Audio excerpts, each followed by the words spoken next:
ಯುದ್ಧರಂಗವನ್ನು ಪ್ರವೇಶ ಮಾಡಿದ್ದೀಯಾ? ಹೌದು. ಅರ್ಜುನನ ರಥದ ಪತಾಕೆಯಲ್ಲಿ ಕುಳಿತವ ನನ್ನ ಎದುರಿಗೆ ಬಂದೆ. ಹೌದು. ಯುದ್ಧವನ್ನು ಮಾಡುತ್ತಿರುವಂತಹ ಸಂದರ್ಭದಲ್ಲಿ ನನ್ನ ರಥಕ್ಕೆ ನಿನ್ನ ಬಲವನ್ನು ಸುತ್ತಿ ಸಮುದ್ರಕ್ಕೆ ಸುತ್ತಿರುವಲ್ಲ. ಯಾರು ನಿನಗೆ ಹೀಗೆ ಹೇಳಿಕೊಟ್ಟವರು?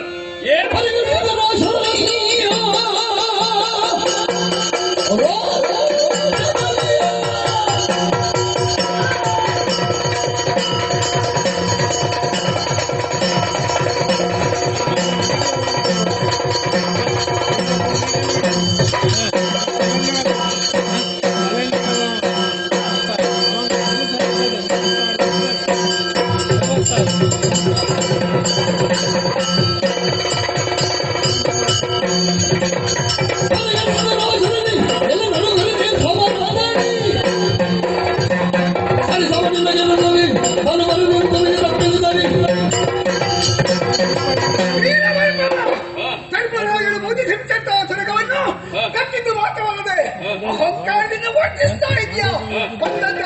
ವೀರನನ್ನು ಸೋಲಿಸಿದೆನೆಂಬ ಹಮ್ಮು ಇಳಿದಿದ್ರೆ ಇಳಿಸಬಿಟ್ಟನು.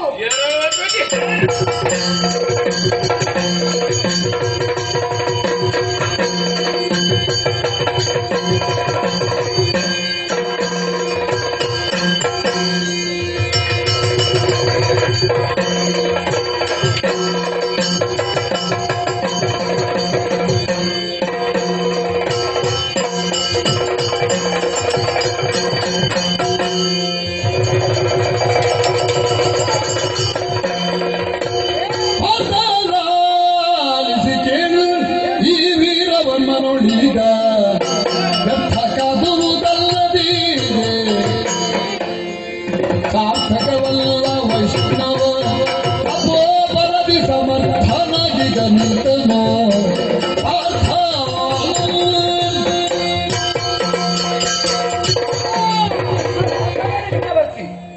ಅರಕ್ಷಣ ಸೇರಿಸಬೇಕು ಭಾರತ. ಅಸಹಾಯಕನನ್ನು ಕೊಲ್ಲುವುದಕ್ಕೆ ಮುಂದಾಗುತ್ತಾ ಇತ್ತು. ರಥ ಎಲ್ಲಿಗೆ ಬರ್ತಾನೆ? ಅದನ್ನು ನಾನು ತಡೆದಿದ್ದೇನೆ. ಆ ಕಾಲಕ್ಕೆ ನೀನು ಕೊಲ್ಲುವುದಕ್ಕೆ ಮುಂದಾಗುವುದಲ್ಲ.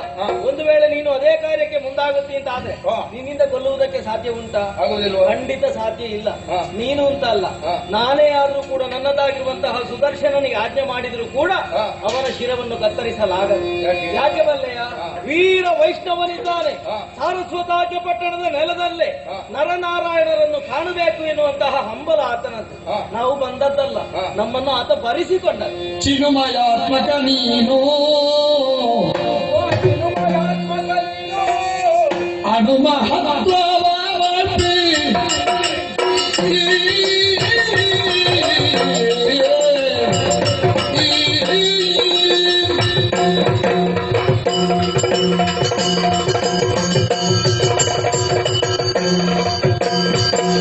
ಚಿನ್ಮಯಾತ್ಮಕ ನೀನು ಅನು ಮಹತ್ವ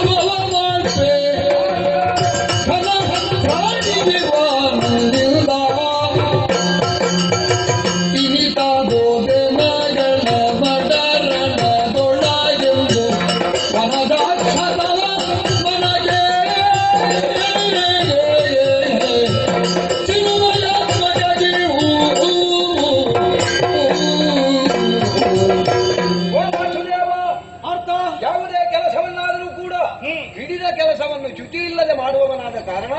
ನಿನ್ನನ್ನು ಪ್ರಪಂಚ ಎಲ್ಲವೂ ಅಚ್ಯುತ ಎನ್ನುವ ಹಾಗೆ ಕರೆಯಿತು. ಆದ್ರೆ ಈಗ ನಿನ್ನ ವ್ಯವಹಾರ ಈಗ ಅಂತಲ್ಲ, ನನಗೆ ಮೊದಲಿಂದಲೂ ಹಾಗೆ ಆಗಾಗ ಏನು ಅಂತ ಗೊತ್ತಾಗುವುದಿಲ್ಲ. ನೀನು ಏನು ಅಂತ ಅರ್ಥ ಮಾಡಿಕೊಳ್ಳಿಕ್ಕೆ ನನಗೆ ಇಷ್ಟರವರೆಗೆ ಅನುಭವ ಆಗಲಿಲ್ಲ. ಯಾಕೆ? ನರನಾರಾಯಣರಾದಂತಹ ನಾವು ಜೊತೆಯಲ್ಲೇ ಇದ್ದೇವೆ. ನಿನ್ನ ಸಖನಾಗಿ ನಾನು ಆತ್ಮೀಯನಾಗಿ ನಿನ್ನ ಜೊತೆಯಲ್ಲೇ ಇದ್ದೇನೆ. ಹಾಗಂತ ನಿನ್ನನ್ನು ಅರ್ಥ ಮಾಡಿಕೊಳ್ಳುವುದಕ್ಕೆ ಅಸಾಧ್ಯನಾಗಿ ಹೋದೆ ಪ್ರಭು. ಇಲ್ಲದಿದ್ರೆ ನೀನು ಆಲೋಚನೆ ಮಾಡು. ಚಂಪವಕ್ಕಾವತಿಯ ದೊರೆ, ಅವ ದೊರೆಯೂ ಅಲ್ಲ, ದೊರೆಯ ಮಗ ಸುಧನ್ವ, ಅವ ಏನೂ ಅಲ್ಲದವ. ಇವತ್ತು ನೀನೇ ಬಂದು ಹೇಳಿದವ ಅವ ಹಾಗೆ, ಅವ ವೈಷ್ಣವ, ಅವ ಹೀಗೆ ಯುದ್ಧವೇ ಸಂಘಟಿಸಿತು, ಅವನನ್ನು ಕೊಂದೆ. ಪ್ರಶ್ನೆ, ಅವ ಶಪಥ ಹಾಕಿದ್ದರು ಏನೋ ಬೇಡ. ತದನಂತರ ಏನಾಯ್ತು? ಮಣಿಪುರವನ್ನು ಸೇರಿದೆವು. ಅವ ಒಬ್ಬ ನನ್ನ ಮಗ ಅಂತ ನನಗೆ ಗೊತ್ತಿಲ್ಲ. ಆಗಲೂ ಬಂದು ನೀನು ಹೇಳಿದ್ದು ನನಗಿಂತ ಅವ ದೊಡ್ಡವ ಅಂತ. ಈಗ ಕಡೆಯ ಕಾಲಕ್ಕಾಗುವಾಗ ಸಾರಸ್ವತಪುರದವ ಇವ ವೀರ ವೈಷ್ಣವ ಅಂತೆ. ಹೇಗೆ ದೇವರು ನೀನು ಯಾರನ್ನು ದೊಡ್ಡದು ಮಾಡು? ಇವ ನನಗಿಂತ